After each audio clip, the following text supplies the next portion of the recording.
Hey guys, it's Erica with C Squared Farms. Today I'm out here picking the garden, getting some of the snap peas, and I thought I would show you what it looks like when a snap pea is ready to harvest. The reason I thought it would be a great video is because I had the same question last year when we grew them. So I'm going to take you through here and I'll show you what they look like when they're ready to pick.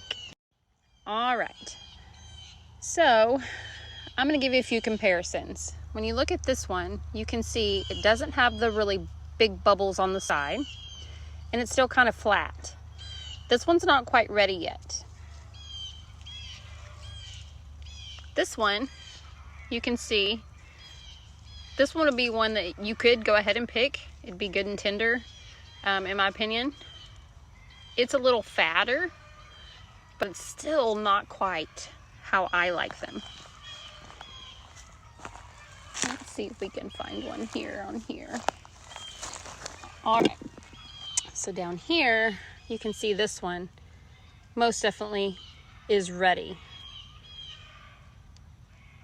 So you're wanting the bubble pockets like this. You can fill them in there. This one, same thing. You just want to see that curvy texture on the outside. This is another good one.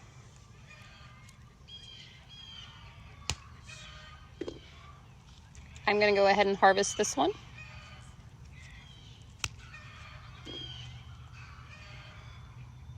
Leave that one a little bit. Well, it's still, you can squish it as long as it doesn't feel flat like this is flat. As long as it's like, feels like it's full, it's good.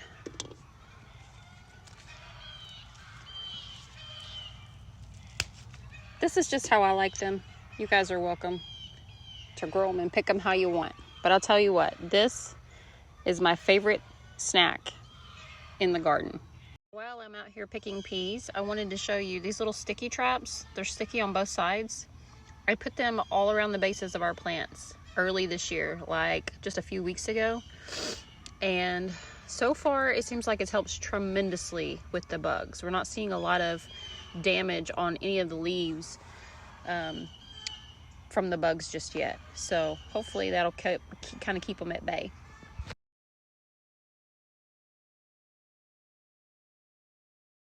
The Brussels sprouts are doing good. Getting really big. I know it's hard to see on a video, but that's our Brussels sprouts. This is the first year. This one's pretty.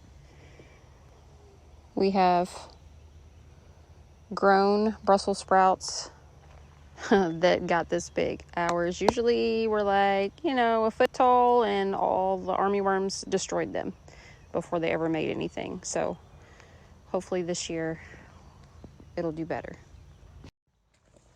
I have never seen garlic this big, I don't think.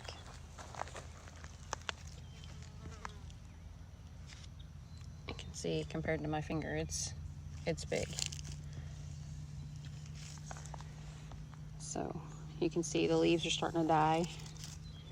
Down at the bottom, the farmer says when the 4 leaves at the bottom die, it's ready to harvest.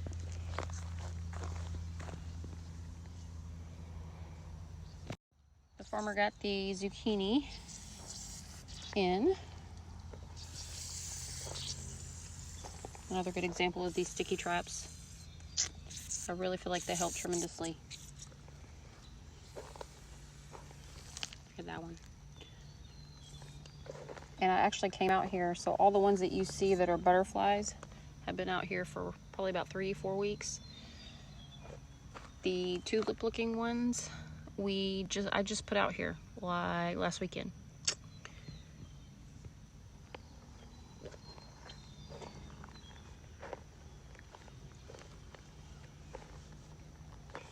Tomato plant's doing great. We had a wonky start with the tomatoes. We started them a little early, thought they were going to be all right. They didn't do so well in the cold frame. We ended up having to replant some seedlings, get them started, and everybody's doing good now. Get the butternut squash in. It's doing good.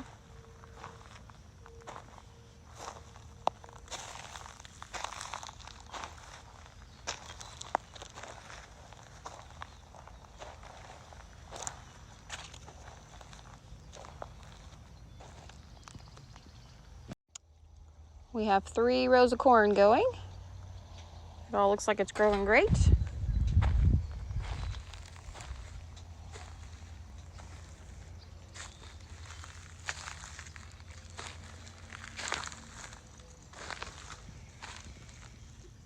You guys can see here what we have all in our garden compost. The white feathers are from the chickens that we processed. Throw them back in here. There's cardboard from last year's garden. We left it in here to break down. Old feed sacks, as you can see right here. We use all these things in our garden. All the darker soil, I believe the farmer went and got a little bit of it, but the rest of it is compost from the chicken coop that I've been making all year long. Should I say I've been making? Kind of been helping. We do the deep litter method in our brooders and also in the main chicken coop. When you get it out, it's just like dirt. It's awesome. Doesn't smell like chicken poop. This is the lettuce growing.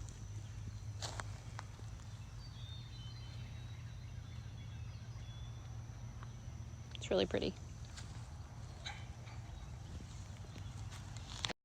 This is tobacco. We tried to grow it last year and it all got washed away. Maybe across the creek somewhere. I don't know, but we never could find any of it. So got this going. It's doing great. We started it in seed trays this year instead of actually out in the open dirt. Onions are doing great.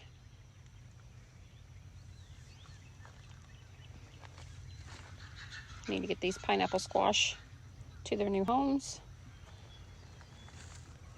All of our onions. Our pineapple squash. See the difference? They're the same age. That's in the dirt.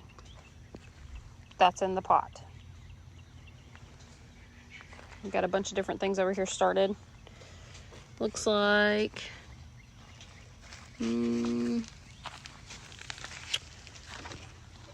well, I'm really not sure. Probably spoon tomatoes, I'm gonna say, right here. Everybody's waiting on spoon tomatoes. We had to restart them, but they're doing good now. We're just waiting for them to get strong enough to be moved to the pots. 2 more spoon tomatoes. And then he said the rest of these are ginger that we are trying to get to root.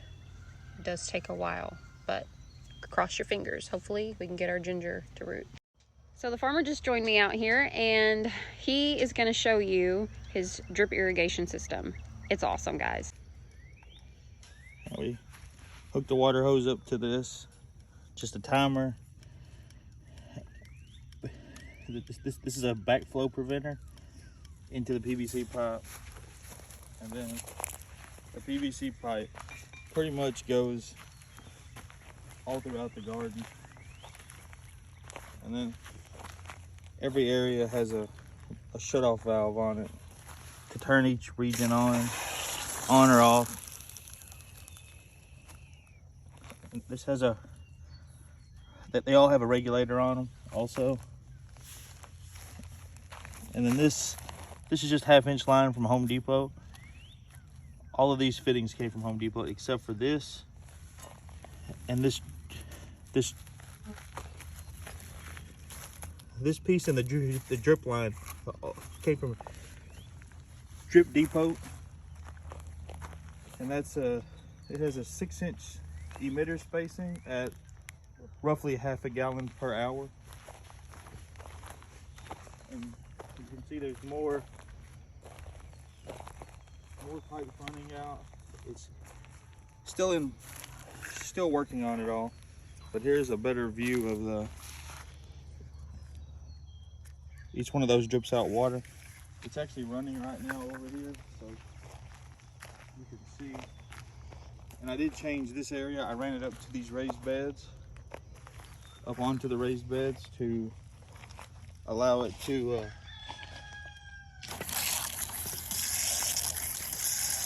we have